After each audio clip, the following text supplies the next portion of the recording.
Assalamualaikum warahmatullahi wabarakatuh. Selamat sore pemirsa. Tentunya senang sekali pada sore hari ini di hari Senin 12 Juni 2023 kita kembali lagi dalam dialog Ruang Publik. Bagaimana kabar Anda pemirsa sore hari ini? Semoga Anda tetap semangat dan juga bisa untuk dapat melanjutkan apapun aktivitas Anda, terutama juga menyaksikan dialog Ruang Publik kami pada sore hari ini. Dan hari ini kita membahas tema yang menarik pemirsa, diantaranya adalah bijak menggunakan media sosial bagi pelajar. Seperti yang kita ketahui memang digitalisasi saat ini membawa manfaat yang begitu besar bagi masyarakat dan hadirnya media sosial ini juga mampu untuk dapat menjalin komunikasi. Bahkan salah satu perusahaan riset yang ada di Singapura menyatakan bahwa sejak tahun 2014 pengguna internet aktif di Indonesia ini sudah mencapai 72,7 juta orang dan 98% diantaranya memiliki akun media sosial.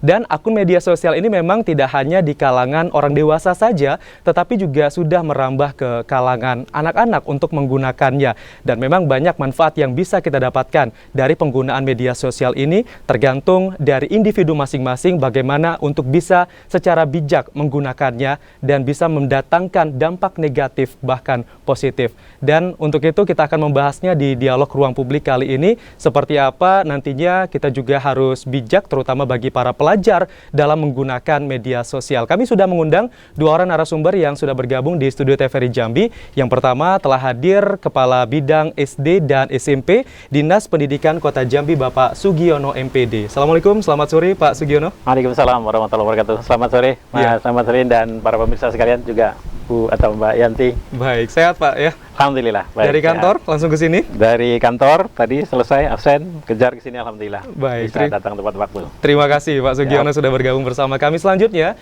kami juga mengundang seorang pengamat pendidikan di Jambi. Telah hadir Ibu Dr. Yanti Ismiati MPD. Selamat sore Ibu Yanti. Selamat sore ya Pak Sugiono dan semua pemirsa TVRI yang tercinta. Sehat ya Bu ya? Alhamdulillah. Wah, semakin bersinar semakin kesini Bu ya? Ya, karena TVRI adalah salah satu saluran yang dari saya zaman kecil itu paling ditunggu. Paling ditunggu ya? Paling ditunggu. Dan tidak pernah ketinggalan, up to date terus. Dukung TVRI Jambi. Luar biasa. Terima kasih Ibu Yanti sudah bergabung bersama kami. Dan pemirsa, nanti kita akan berbincang banyak dengan dua orang narasumber kami, yakni dengan tema kita hari ini adalah bijak dalam menggunakan media sosial. Dan untuk Anda yang nantinya yang ingin bergabung bersama kami, Anda juga dapat bergabung di 074166385 atau di 08117433 Baik, saya ke Pak Sugiono dulu, Bu Yanti. Baik, Pak Sugianto, kita nggak bisa pungkiri ya bahwa saat ini memang penggunaan dari media sosial ini tidak hanya dikonsumsi oleh kalangan dewasa, tetapi anak-anak sekarang juga memang sudah pada melek teknologi dan juga memang bisa menguasai beberapa akun media sosial. Nah, kita melihat juga perkembangannya begitu pesat, terutama di Kota Jambi. Lalu, seperti apa dari pihak dunia pendidikan di Kota Jambi untuk dapat melihat kemelekan teknologi terutama pelajar dalam menggunakan media sosial saat ini, Pak Sugiono? Ya, baik, terima kasih Mas Ahmad Solihin, Yanti dan para pemirsa sekalian. Jadi ini topik yang menarik, jadi terkait dengan bijak menggunakan atau memanfaatkan media sosial yang menurut saya mungkin semestinya tidak hanya bagi pelajar, tapi bagi kita semua. Iya, gitu ya. Tadi secara sudah umum ya. Salah satu data yang sudah disampaikan bahwa memang penduduk Indonesia tingkat pengguna internetnya sudah cukup tinggi ya, 70 sampai 80%. Bahkan kalau saya baca di salah satu literatur disampaikan sudah 200 di akhir mendekati 2023 ini sudah 215 juta lebih. Berarti kan sudah memang hampir 80% pengguna. Dan tentu sebagian di antaranya termasuk di dalamnya itu adalah para anak didik kita, para pelajar kita.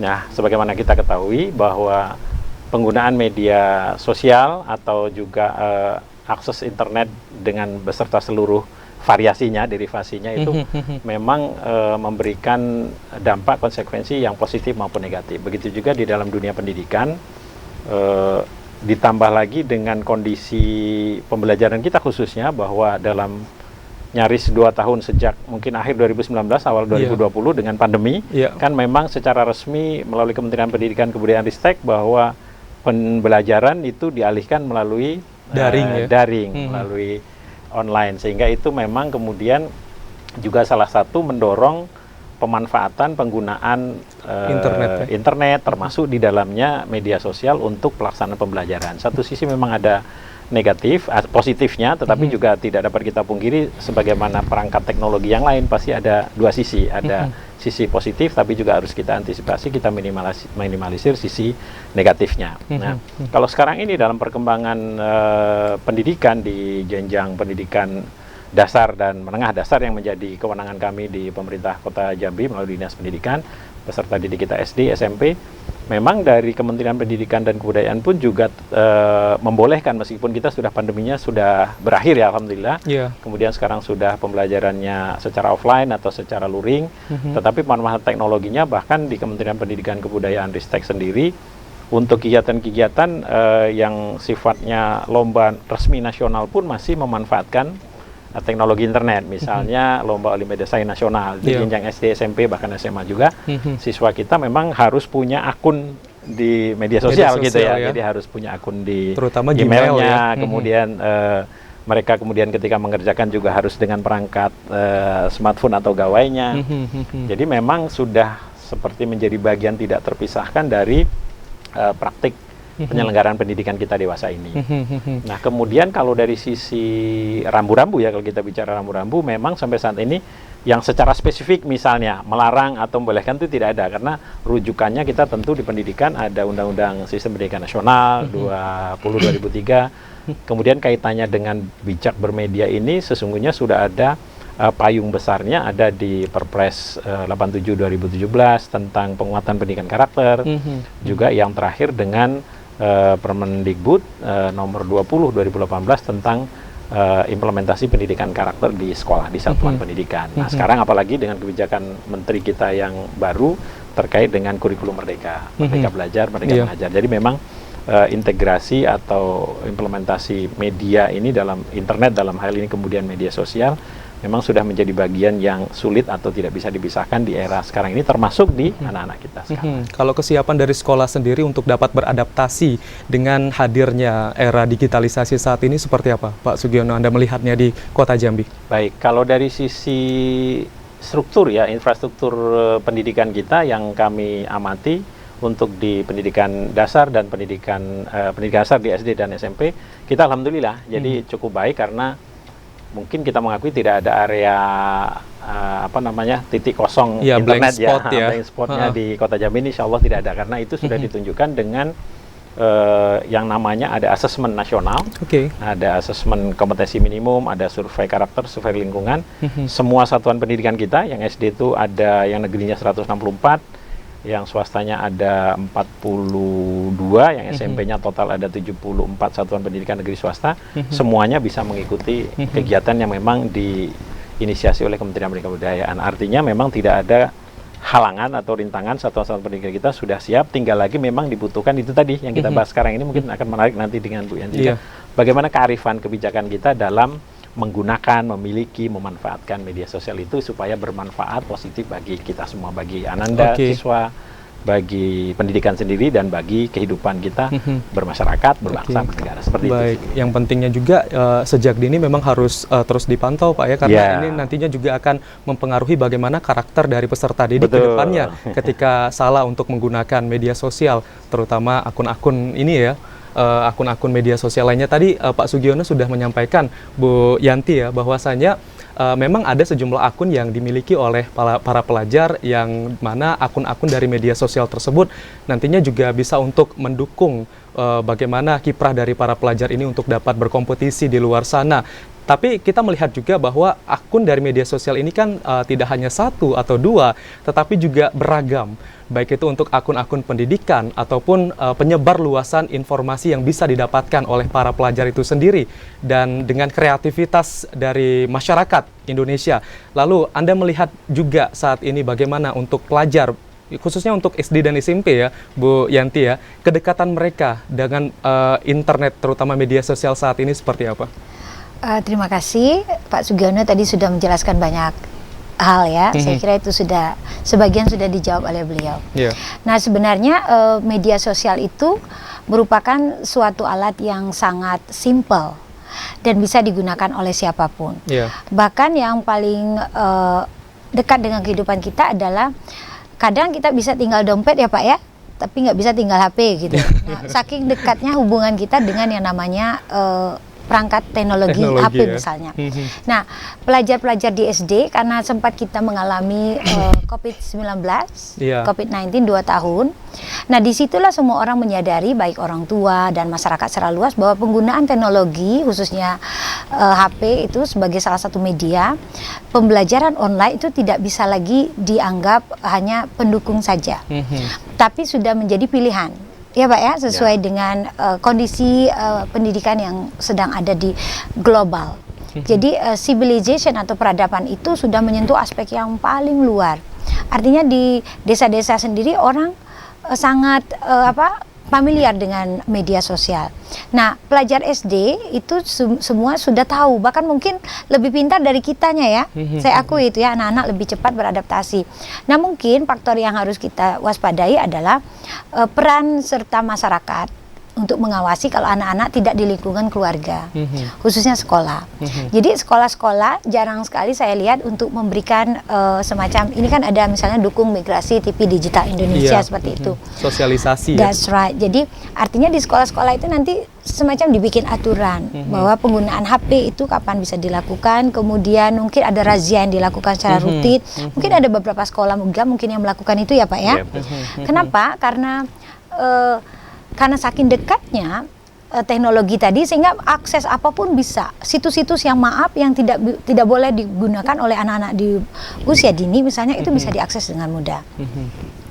Jadi kita menghimbau peranan masyarakat dan juga sekolah, khususnya orang tua apalagi, untuk memantau secara bijak. Tanpa mengurangi akses anak-anak untuk belajar. Jadi memang pendampingan di sekolah itu tadi saya bilang perlu adanya semacam seperti itu yang di sekolah-sekolah, sehingga anak-anak tahu. Jadi razia rutin yang dilakukan bukan untuk menghalangi anak-anak menggunakan HP, tapi mereka tahu ada aturan yang jelas di sekolah. Nggak usah jauh-jauh, dekat kantor saya juga ada TK. Nah, anak-anak kecil itu kan nggak SD ya, itu sudah menggunakan handphone ya. That's right. Ini tidak bijak sebenarnya. Kenapa? Karena nanti ada radiasi yang bisa lewat gadget itu ya. Nanti bisa ke mata. Mana tahu anak-anak nanti ke depannya mau ikut tes polisi misalnya. Nah, kalau dari kecil saja biar nggak rewel dikasih HP sama orang tuanya biar diam. Ya. Nah, tetapi itu akan berdampak pada mata. Nah, nanti umur sekian mereka udah pakai minus misalnya. Kenapa? Terlalu sering terkontaminasi, padahal waktunya bermain dengan teman-teman. Nah, sementara kita mau simpel aja biar nggak ribut gitu ya. Nah, itu juga faktor yang harus kita waspadai. Kenapa? Karena ini sudah menjadi lifestyle juga, jadi gaya hidup. Untuk beberapa orang mereka bangga bahwa anak-anaknya memiliki HP yang mahal, padahal tidak sesuai dengan usia. Ada anak-anak TK sekarang udah pakai HP, kadang ada yang punya gitu kan, dan asik dengan dunianya sendiri. Bahkan ada yang mengalami gangguan psikis juga karena terlalu sering menggunakan itu. Psikis dan fisik ya. That's right. Nah, artinya apa? Artinya bahwa orang tua harus bijak, pihak sekolah dan semua kita bersinergi untuk memantau sebenarnya sejauh mana sih penggunaan media sosial untuk membangun etika, adab juga. Jadi penggunaan itu bisa kita lihat dari sisi positifnya, bahwa dengan menggunakan gadget yang pas, kemudian dengan mengikuti situs-situs yang memang bisa membangun intelektualitas anak-anak, itu tetap harus didampingi. Dan mungkin ini yang perlu diberikan arahan juga kepada masyarakat, karena tidak semua orang paham. Berarti tidak hanya pemerintah, tetapi pengawasan di lingkungan keluarga itu juga penting ya, untuk dapat memberikan akses handphone ataupun teknologi lainnya kepada anak di bawah umur. Ya, baik, nanti kita akan lanjutkan kembali pemirsa. Kami akan kembali lagi usai pariwara berikut ini. Tetaplah bersama kami di Ruang Publik.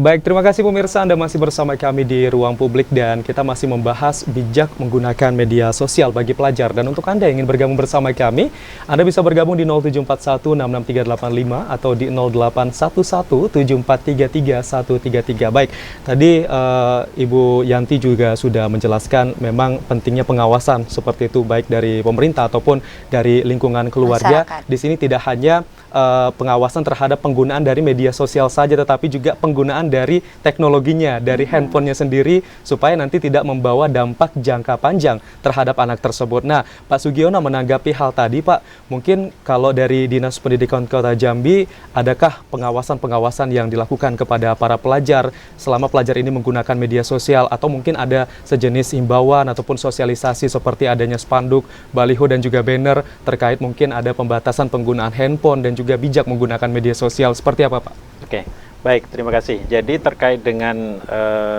penggunaan atau pemanfaatan media sosial di sekolah-sekolah di satuan pendidikan kita, sampai saat ini memang kita belum sampai pada tahap misalnya melarang, ya kan, membuat edaran untuk melarang, karena memang seperti tadi sudah kita bahas di awal juga bahwa ini memang sudah menjadi bagian dari kehidupan kita, termasuk dalam praktik pembelajaran yang dilakukan, apalagi dengan kurikulum Merdeka yang sekarang sudah diimplementasikan. Namun demikian, sesungguhnya rambu-rambunya sudah ada, seperti tadi disampaikan terkait kan bijak bermedia itu bagian dari pendidikan karakter, kan. Jadi sementara di dalam paradigma pendidikan kita sekarang ini, dalam kurikulum Merdeka itu ditujukannya pada penguatan profil pelajar Pancasila. Nah, pelajar Pancasila itu dimensinya yang pertama beriman, bertakwa kepada Tuhan Yang Maha Esa dan berakhlak mulia. Jadi tentu turunan dari profil itu tentu terejawantahkan salah satunya dalam bermedia sosial. Tentu bermedia sosial anak-anak kita diarahkan media sosial yang menuju pada keimanan, ketakwaan, akhlak mulia. Baru yang lain-lainnya terkait dengan kreatif, mandiri, gotong royong. Satu lagi ada dimensi berkebinekaan global. Memang anak-anak kita diarahkan untuk mereka sekarang ini berkolaborasi, kemudian berinteraksi dengan dunia yang tidak hanya secara nyata atau fisik berada di dekatnya, tapi memang karena pada kenyataannya anak-anak didik kita, peserta didik kita kan mereka berkomunikasi sekarang sudah tidak dibatasi oleh ruang fisik, ya. Mereka bisa bermain saja lah, kalau mainnya online mereka sudah bisa bermain berteman dengan peserta lainnya, tidak hanya dari wilayah yang lain, tapi sudah dari negara yang lain. Nah, itu tinggal lagi memang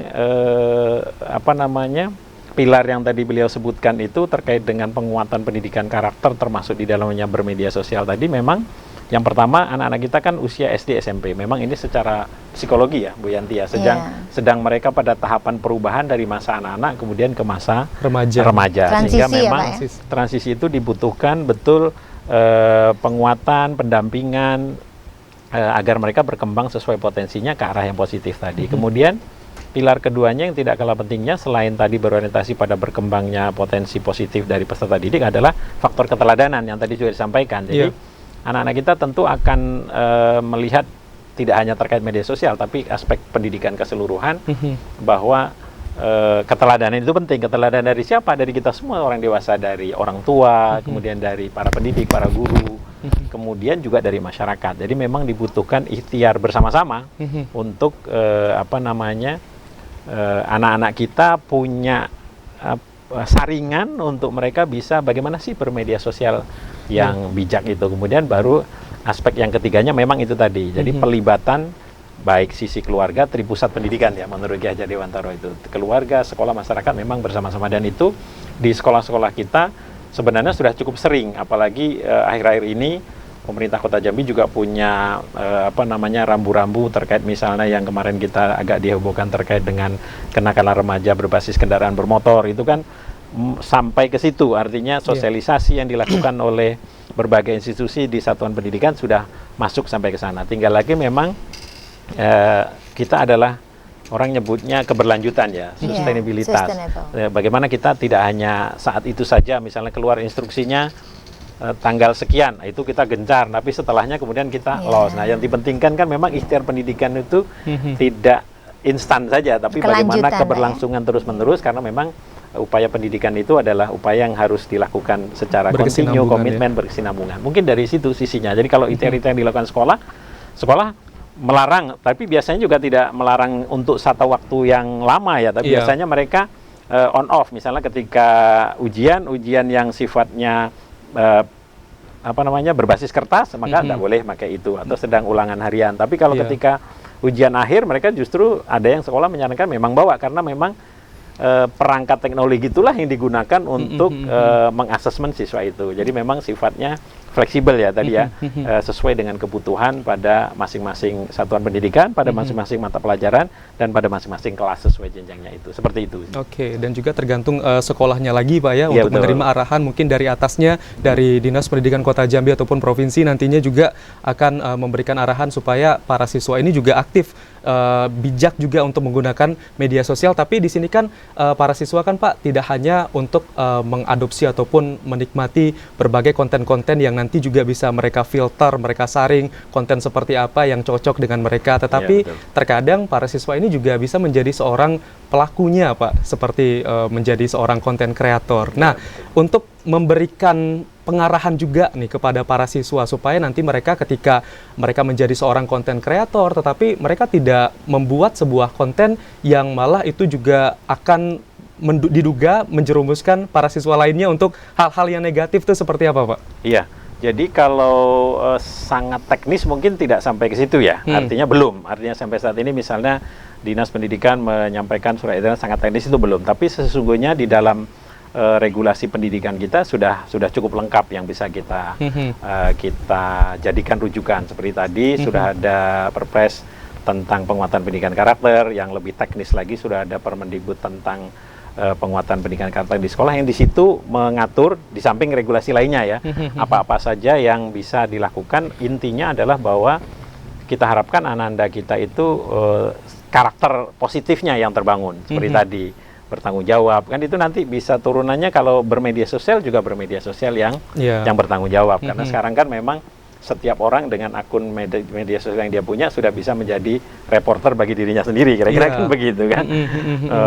Bisa memberitakan dirinya sendiri, bisa menyuarakan aspirasinya, tinggal ataupun lagi mengkritik memang, ya Pak ya. Iya, tadi tinggal lagi memang bagaimana anak-anak kita, para siswa, para pelajar, dan kita semua sebenarnya, tidak hanya para pelajar, memang kemudian membuat atau menyampaikan konten yang pada khususnya terkait media sosial itu memang menjadi konten yang bertanggung jawab dalam konteks masyarakat kita yang demokratis. Kan itu menjadi garis besar dari apa yang ingin diisikan di dalam pelajaran, kan gitu ya, di dalam substansi pembelajarannya memang itu seperti itu. Tapi memang tidak ada misalnya pelajaran khusus terkait dengan ini, tidak ada, karena penguatan pendidikan karakter itu sendiri dilakukan secara terintegrasi. Jadi tidak misalnya terpisah, oh ini bagiannya guru agama yang mengajarkan, tapi memang keseluruhan. Bahkan di dalam kalau kita baca telaah di dalam Perpres 80/2017, termasuk di dalam Permendikbud 20/2018 tentang penguatan pendidikan karakter di satuan pendidikan itu sudah ada pembagian, misalnya bisa dilakukan di mana, dalam intrakurikuler, di dalam pembelajaran. Bapak Ibu guru kita bisa menyampaikan itu melalui mata pelajaran masing-masing. Yang kedua bisa melalui ekstrakurikuler. Kan misalnya mereka sekarang ini di tiap-tiap satuan pendidikan, apalagi jenjang SMP, sudah ada misalnya semacam ruang podcast dan segala macamnya, yang mereka di situ bisa dimasukkan nilai-nilai bagaimana menjadi konten kreator yang bertanggung jawab, demokratis, sesuai dengan rambu-rambu yang baik tadi. Termasuk berikutnya lagi terkait dengan pembiasaan. Jadi pembiasaan selama pembelajaran, tetapi sekali lagi memang tidak bisa berdiri sendiri, tidak hanya sekolah atau para guru sendiri di sekolah, tapi juga tadi pilar yang berikutnya membutuhkan kerjasama, koordinasi, kolaborasi bersama dengan keluarga, bersama dengan masyarakat kita. Seperti itu. Oke, jadi ada upaya-upaya nantinya juga bisa mengarahkan siswa dan siswi tersebut Pak ya, untuk lebih bijak lagi. Baik, Bu Yanti, tadi kan sudah dijelaskan bagaimana Juknis dan juga mungkin peraturan-peraturan yang memang sudah disampaikan kepada pihak sekolah terkait dengan penggunaan media sosial dan juga sejumlah teknologi ini. Lalu Anda melihatnya di lapangan, terutama di Kota Jambi, itu seperti apa? Apakah memang Juknis ini memang sudah dipatuhi oleh para siswa, masyarakat, keluarga, dan juga pihak sekolah, atau seperti apa, Bu?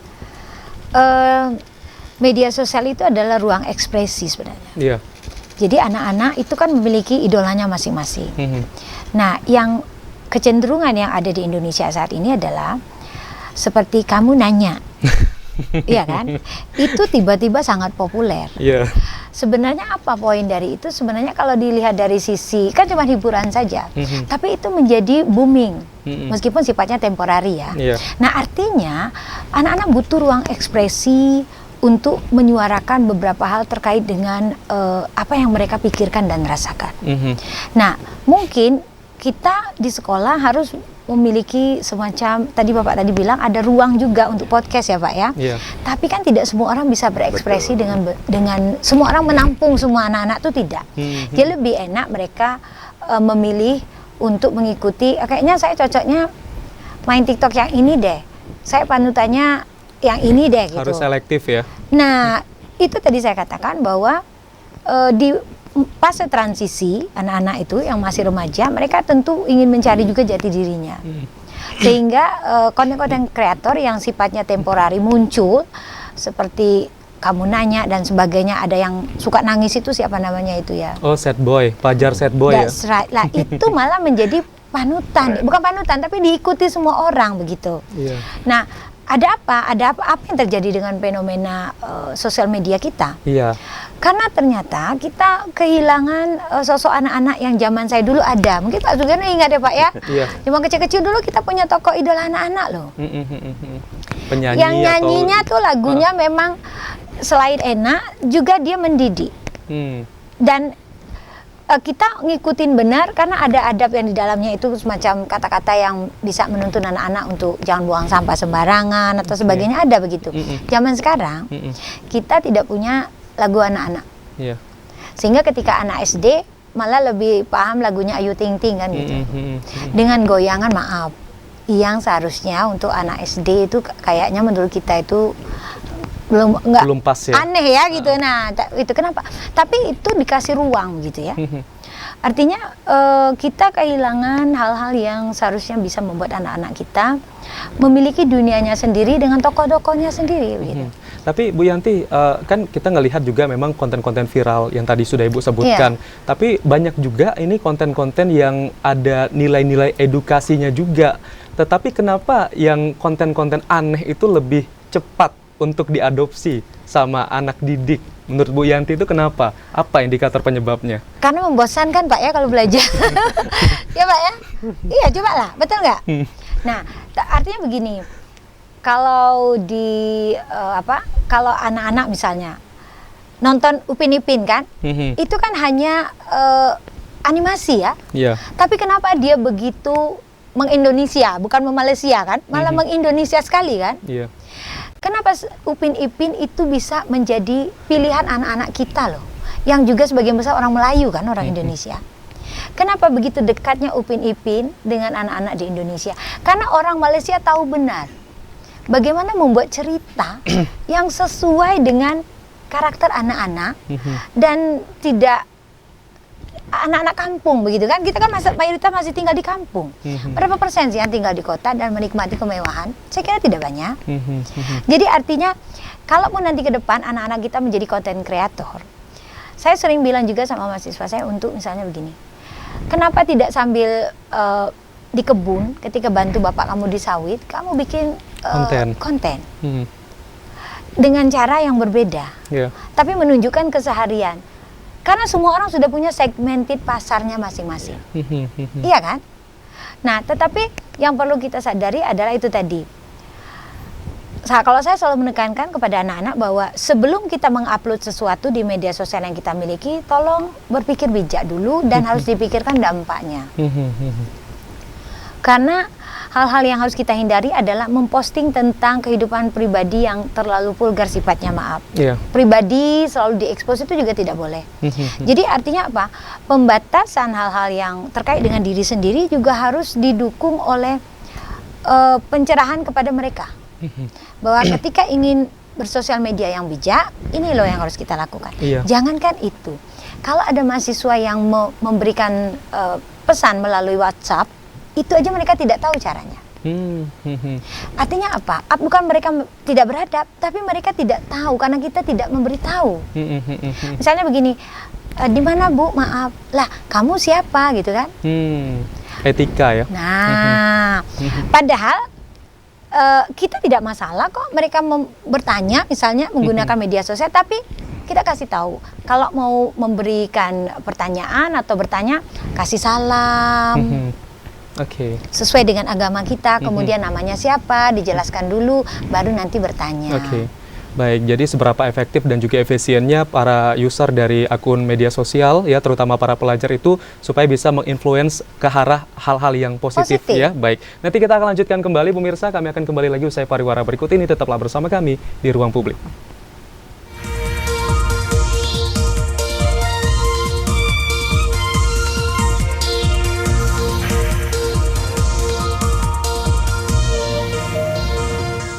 Baik, terima kasih pemirsa, Anda masih bersama kami di Ruang Publik. Kita masih membahas bijak menggunakan media sosial kepada para pelajar. Dan untuk Anda yang ingin bergabung bersama kami, silakan bisa bergabung di 0741663855 atau di 0811743333. Saya ke Pak Sugiono lagi. Tadi Bu Yanti sempat mengeluarkan pendapat bahwa untuk konten-konten yang diproduksi oleh konten kreator, kenapa yang lebih aneh itu lebih viral, cepat ya? naik, lebih cepat viral ketimbang konten-konten yang berisi edukasi. Dan tadi jawabannya adalah kontennya membosankan. Iya, kan? Lalu ada nggak sih Pak strategi pembelajaran yang nanti bisa lebih menyenangkan supaya ini bisa menjadi sebuah konten yang nanti juga bisa diproduksi oleh para siswa? Tapi nanti Pak ya, kita akan angkat penelpon terlebih dahulu yang sudah bergabung. Halo, selamat sore.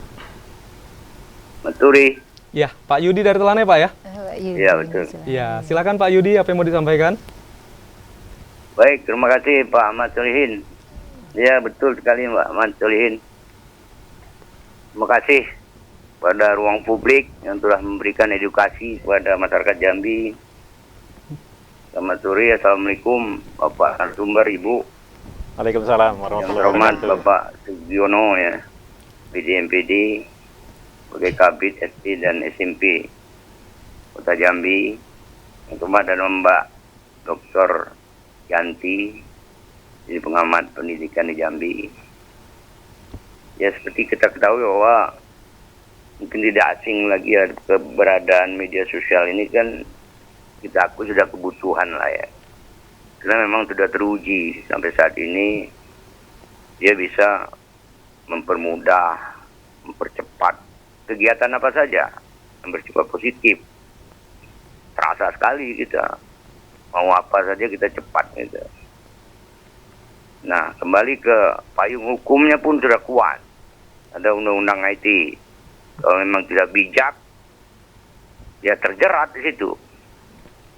Nah, artinya memang sosialisasi undang-undang itu penting. Apalagi bagi anak di bawah umur, kan tidak ngerti. Nah, ini tugas pendidikan. Pasti ada ancaman di situ. Jadi memang sudah ada payung hukumnya. Tolong sosialisasinya di sekolah. Nah, kita artinya baru-baru ini kan sebenarnya ya bukan anak itu tidak bijak menggunakan media sosial, kasus anak SMP yang viral terhadap program kota Jambi ini. Mereka sudah berapa kali menyurati pada wali kota. Artinya wali kota itu, kota media itu anti kritik. Akhirnya ada media yang betul-betul cepat mengakselerasi informasi, ya viral. Apa yang terjadi?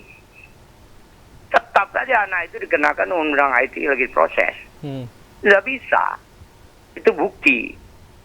Nah, tapi kepedulian anti kritik pemerintah juga kena.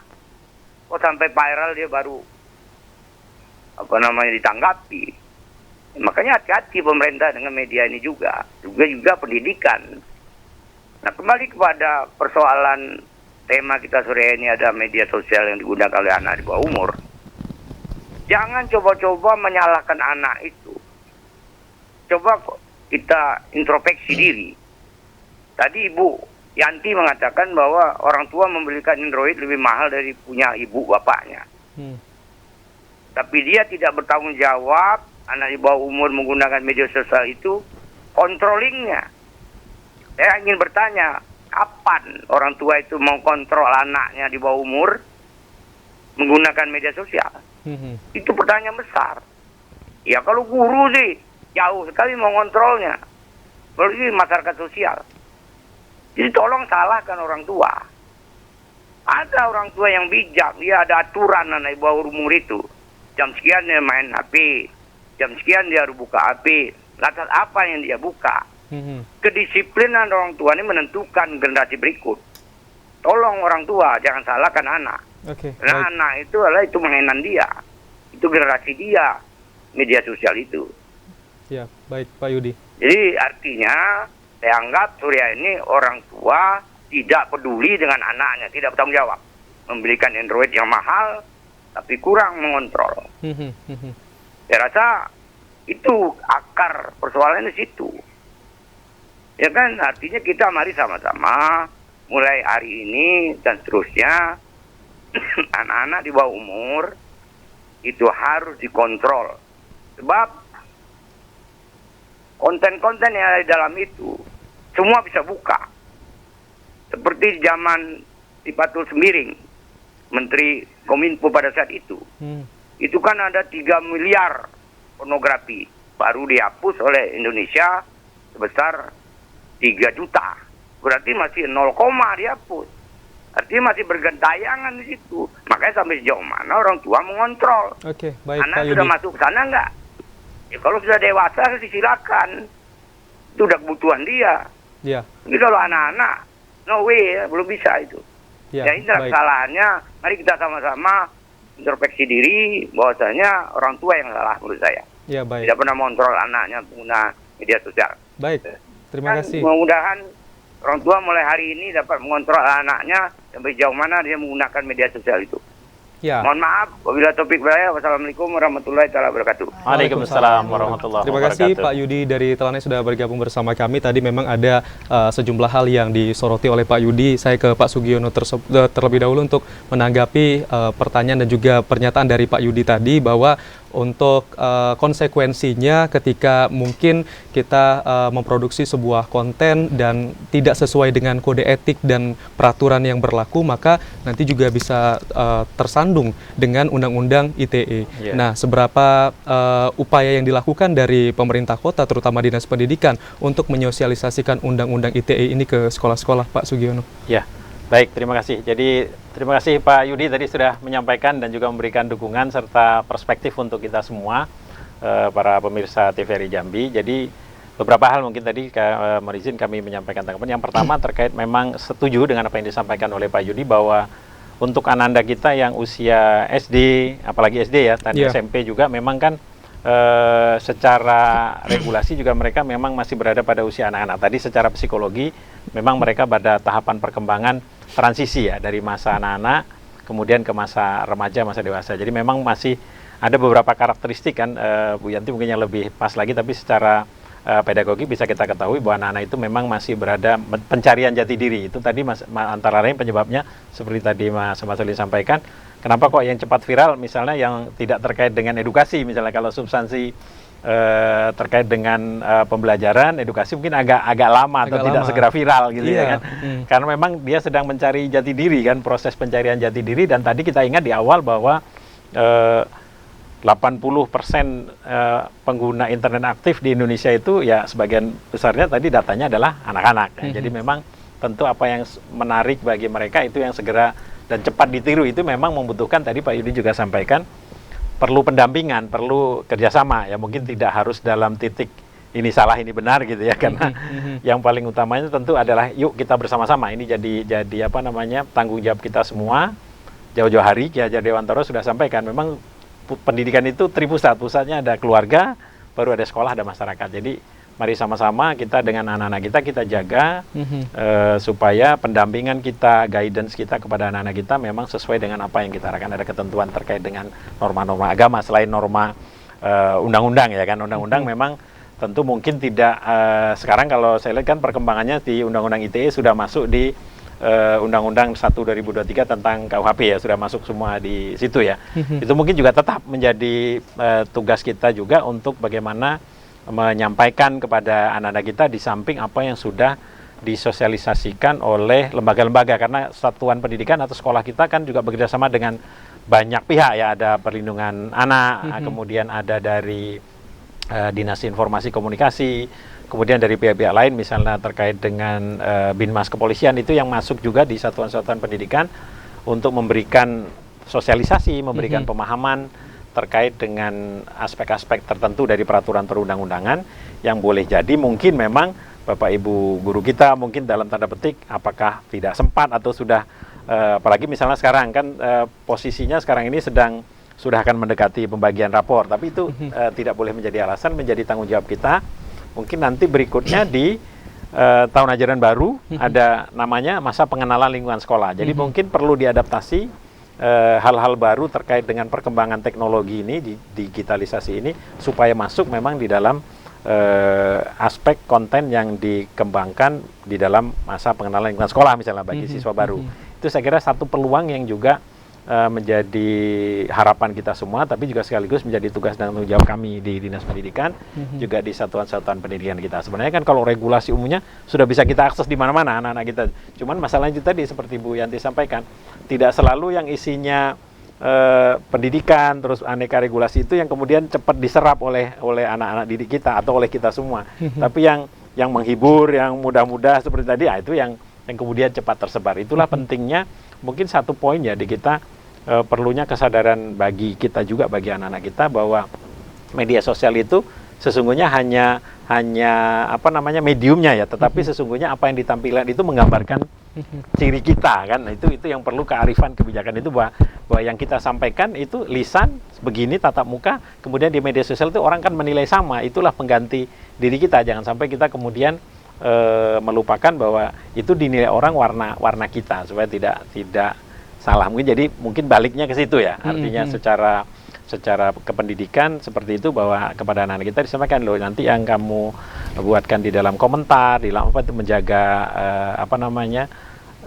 validitas, selain validitas isinya, kemudian juga terkait dengan etika tadi, sopan santun, itu juga menjadi menggambarkan siapa diri kita. Nah itu yang perlu juga mungkin menjadi bagian tadi dalam kaitannya dengan pendidikan karakter kalau di sekolah-sekolah kita. Ya, berarti memang harus sering-sering diingatkan lah Pak ya, kepada anak-anak, terutama juga anak-anak kita terlebih dahulu ya, sebelum mengingatkan ke peserta didik lainnya. Balik lagi, ini adalah pengawasan orang tua. Tapi Ibu Dr. Yanti, apakah orang tua nantinya juga berhak untuk dapat mengintimidasi akun media sosial dari anak-anaknya, sehingga para orang tua juga bisa melihat dan juga bisa mengecek seberapa jauh pencarian dan juga penyebar luasan dari peserta didik tadi untuk menggunakan media sosial tadi, Bu Yanti? Kalau itu tergantung hubungan di dalam keluarga sebenarnya. Ya. Seberapa jauh antara orang tua dan anak-anak menjalin kebersamaan. Karena kadang di meja makan saja mereka masih asik dengan HP-nya. Di bandara orang tidak lagi berbicara. Kita duduk dengan dunia kita sendiri-sendiri. Di semua tempat duduk berdua, tapi kita nggak bicara. Ada sesuatu yang terjadi sekarang. Artinya interaksi sosial semakin tertutup. Kita yang menutup itu. Mungkin saya tidak menyapa Pak Sugiono karena saya asik balas WA teman saya. Pak Sugiono asik, ini rapat hari apa tanggal. Saya lupa menyapa beliau. Padahal seharusnya kalau kita duduk mungkin sama-sama lagi ngantri, maaf Pak, dengan Bapak siapa, lagi nunggu, tidak ada lagi.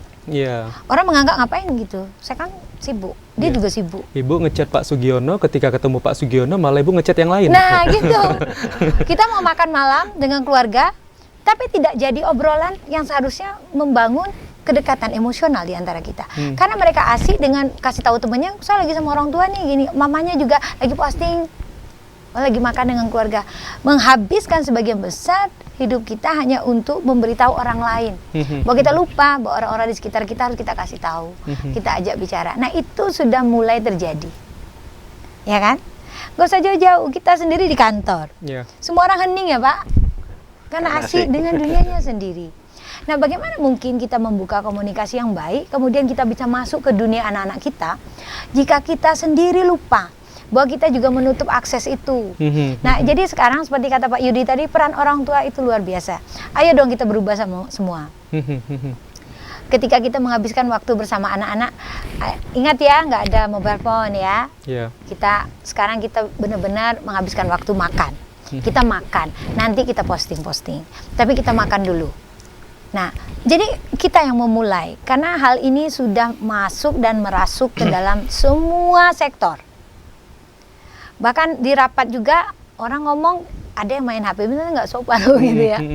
Ada yang pidato, kita nggak dengerin mereka pidato. Tapi kita buka HP kan sebenarnya tidak sopan sebenarnya. Yeah. Ya kalau lagi pidato, misalnya pimpinan atau kita fokus dong, dengarkan karena itu adalah hal yang harus kita lakukan sebenarnya. Yeah. Tetapi kita melihat semua orang, bahkan ada yang buka laptop kan. Orang pidato ngasih pengarahan, kita buka laptop. Asik dengan sendiri ya. Halo gitu ya. Terus mau ditegur kayaknya ini orang pendidikan udah tinggi sebagainya. Nah, itu sudah tidak apalagi ya. Artinya pengaruh dari teknologi itu bisa mempengaruhi karakter seperti Bapak bilang tadi. Hati-hati kita dengan apa yang kita mulai. Jadi kearifan itu adalah tumbuh dengan kesadaran yang penuh bahwa kita seharusnya melakukan sesuatu yang berbeda sekarang. Yaitu mulai dengan boleh dong beberapa jam tidak pakai HP, hanya sekedar ngobrol bersama. Iya, lebih ke komitmen ya. Iya, ini nggak hangout sama teman, tapi diam kan. Makan rame-rame, main HP. Ngapain kamu keluar dengan temennya? Dengan keluarga ya Pak? Yeah. Kalau semua sibuk dengan dunianya sendiri. Mending di grup aja ya bahasnya ya. Nah, nggak usah ketemu. Tapi kita lihat semua kan, ini fenomena ya Pak ya? Betul. Jadi ini fenomena bahwa kehidupan sosial, interaksi sosial itu sudah semakin berkurang. Jadi saya bilang, cobalah kalau kita kemana-mana, orang tuh nggak ada yang ngomong lagi. Jarang saya melihat yang duduk di sebelah menegur saya gitu. Iya. Kan udah sibuk dengan dirinya sendiri. Bahkan ada juga yang deketan kadang chat-chatan ya. Nah, kalau lihat ada ibu yang di sebelah situ, itu guru aku dulu gitu kan. Padahal deket ya. Nah boleh dong ngomong, ya Pak ya. Nah itu jadi. Nah, jadi di sini juga kemampuan dari literasi digital juga penting ya dimiliki setiap orang tua ya untuk memberikan pemahaman juga kepada anak-anaknya ya, Bu Yanti ya. Nah, literasi. Saya melihat ada beberapa novel, maaf, yang tidak pantas untuk dibaca, tapi bisa diakses dengan mudah oleh anak-anak. Maaf ya, pornografi di media sosial itu tidak hanya berupa audiovisual, tapi bisa lewat bacaan loh ya.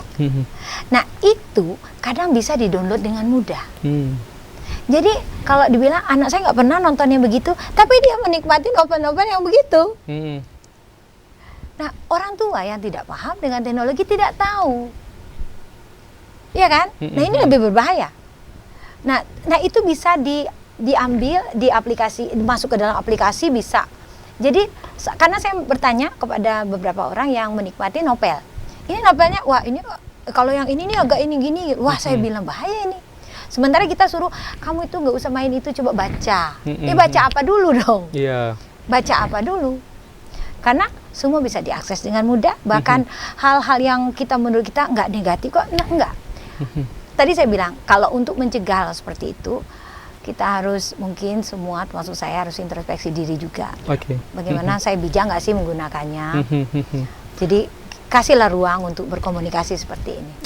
Berarti dimulai dari diri sendiri dulu ya, pastilah. Baru bisa menularkan juga ataupun menginfluence kepada setiap orang ya. Baik, nanti kita akan lanjutkan kembali pemirsa, kami akan kembali lagi usai pariwara berikut ini, tetaplah bersama kami. Baik, terima kasih pemirsa, Anda masih bersama kami di Ruang Publik dan kita sudah berada di sesi terakhir pada perbincangan kita pada sore hari ini dan langsung saja kita akan mendengarkan pernyataan terakhir dari kedua orang narasumber yang sudah bergabung bersama kami di studio TVRI Jambi. Dari Pak Sugiono terlebih dahulu, mungkin apa harapannya kepada pelajar, sekolah dan juga masyarakat supaya nantinya agar lebih bijak lagi dalam menggunakan media sosial dan juga sejumlah teknologi yang ada. Silakan Pak. Baik, terima kasih. Jadi untuk Anda sekalian, para peserta didik, baik khususnya di jenjang SD, SMP, juga para rekan-rekan pendidik, media sosial merupakan sarana kita untuk berekspresi, untuk saling berkomunikasi, sekaligus juga mungkin ada beberapa di antara kita yang menghasilkan benefit ya, untuk diri kita memperoleh keuntungan finansial. Namun demikian perlu kita cermati juga bahwa apapun kondisi teknologi sekarang ini dengan media sosial itu pasti punya dua konsekuensi, ada positif, ada negatif. Mari sama-sama kita untuk anak-anakku semua bijak bermedia sosial dengan berkontemplasi ke diri kita sendiri. Ini pantas nggak? Sesuai nggak dengan aturan agama kita, sesuai dengan norma masyarakat kita, sesuai dengan aturan hukum yang tadi sudah kita bahas sama-sama, agar kita menjadi pribadi yang baik dan bermanfaat melalui media sosial yang kita punya. Kemudian bagi rekan-rekan pendidik juga menjadi ruang bagi kita, peluang bagi kita untuk senantiasa memberikan pendampingan, guidance kepada anak-anak didik kita, supaya kita sendiri memberikan contoh teladan yang baik. Kan sebagai guru, sebagai pendidikan memang utamanya keteladanan, karena itu yang paling memberikan pengaruh bagi anak didik kita. Begitu juga kepada para orang tua, termasuk saya sendiri. Jadi bagaimana kita menjadi pribadi yang bijak dulu bermedia sosial, kemudian kita bisa baru menularkan kebijakan kita bermedia sosial itu kepada lingkungan kita, termasuk kepada anak-anak kita. Mari bijak bermedia sosial untuk Indonesia yang lebih baik ke depan. Baik, terima kasih Pak Sugiono. Bu Yanti, silakan.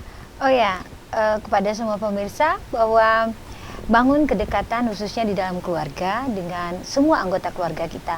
Beri ruang dan waktu untuk berkomunikasi tanpa menggunakan media sosial, sehingga kehidupan sosial interaksi kita berjalan dengan baik, dan juga kita terbiasa untuk mengeluarkan pendapat secara langsung, tidak lagi melalui media sosial, meskipun itu berguna. Dan bijak dan bajiklah untuk mengikuti konten-konten yang ada di internet yang bisa menginspirasi dan memberikan banyak masukan yang positif. Misalnya Pandawara ya, Pandawara itu ada beberapa pemuda yang berkecimpung di bidang khusus untuk kebersihan lingkungan. Mereka bersinergi dengan masyarakat dan memberikan dampak yang luar biasa. Nah, biasakan untuk mengikuti konten-konten yang bernilai dan memiliki nilai-nilai yang akan bermanfaat buat Ananda semuanya, dan juga khususnya buat bangsa dan negara. Buat yang lain, TPRI tetap menjadi nomor 1. Silakan simak obrolan yang ada dan semua acara yang ada di TPRI, khususnya TPRI Jambi. Semoga TPRI Jambi tetap maju dan tetap menjadi lini terdepan, khususnya di Jambi, memberikan informasi dan juga edukasi kepada kita semua. Baik, terima kasih Bu Dr. Yanti Ismiati MPD, pengamat pendidikan yang sudah bergabung bersama kami sore hari ini, dan juga Bapak Sugiono MPD, Kabid SD dan SMP Dinas Pendidikan Kota Jambi, sudah bergabung bersama kami sore hari ini, dan sampai ketemu lagi di lain waktu. Sehat selalu Pak Sugiono. Amin. Dan juga Ibu Yanti. Dan pemirsa, itu tadi perbincangan kami terkait dengan bijak dalam menggunakan media sosial bagi para pelajar, yang kita harapkan memang pengawasan akan terus dilakukan, tidak hanya itu dari pemerintah tetapi juga masyarakat, terutama di lingkungan keluarga dari para orang tua, untuk dapat melihat bagaimana tingkah dari anak-anaknya dalam menggunakan media sosial yang baik, agar nantinya perspektif mereka juga akan mengarah ke hal-hal yang positif, sehingga nantinya juga bisa menciptakan sebuah inovasi serta prestasi bagi Provinsi Jambi dan juga bangsa Indonesia. Terima kasih sudah menyaksikan Ruang Publik. Wassalamualaikum warahmatullahi wabarakatuh. Sampai jumpa.